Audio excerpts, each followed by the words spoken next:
Where I live, in the rainy season, there are tons of mosquitoes. It's not like Los Angeles where you encounter a mosquito, you kill it, problem solved. Going out here in the midsummer with your lightsaber, a young Jedi can kill 60 mosquitoes in 5 minutes. But it makes a difference not. There's a 30-second lull, and then they are swarming you again. The wet, hot, humid climate, it makes for the perfect breeding ground for them. There's just absolutely nothing you can do. So eventually you just accept the fact that these programmed vampires will viciously attack you if you go outside and you stay in. And that brings me to the woke vampires of today. And yes, I do mean to compare them to the mosquitoes.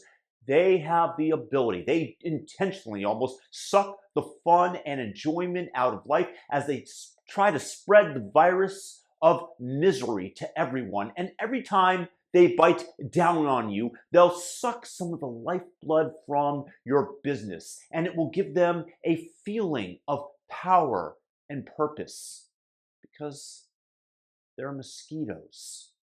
Just as a recent example, a family member visited us in our tropical climate, which, by the way, in the winter is absolute perfection. And coming from Seattle, she texted her daughter that it was a nice break from the winter in the Northwest weather-wise. And her Wilkerson kid responded via text to her mom that she personally would never take a carbon-polluting flight just for a break from the weather. Translation? Sure, I'm miserable, but I'm going to go ahead and imagine that I have the moral high ground over others so I can feel momentarily better about myself and where I am in my life.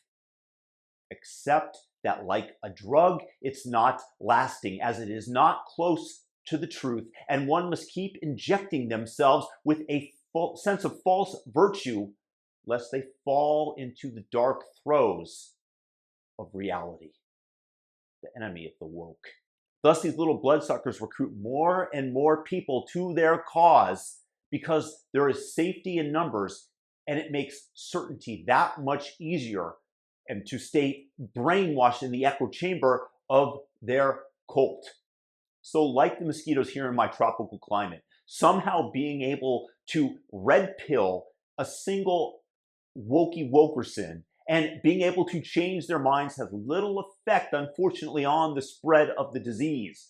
These Antifa woke morons, unfortunately, keep multiplying. So like taking my little lightsaber racket and taking it outside and swatting those mosquitoes, it might feel good to slay a woke person on an intellectual level, but it has no effect long term. Plus, they're usually too stupid to admit intellectual defeat.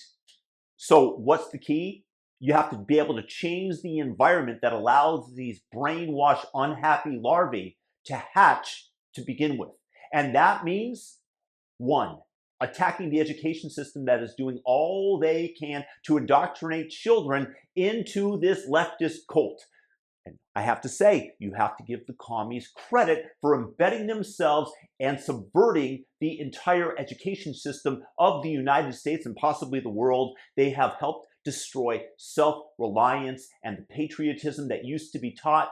So I say get rid of all DIE programs, diversity, inclusion, and equity, and get rid of the pronouns, the gender BS, and all of the crap meant to confuse and indoctrinate the children that are going to our public schools.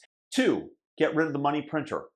The US money printer is what the Democrats, leftists realize that they can do, or they can just tax you in order to pay for the gender programs and funding the indoctrination all the way through higher education.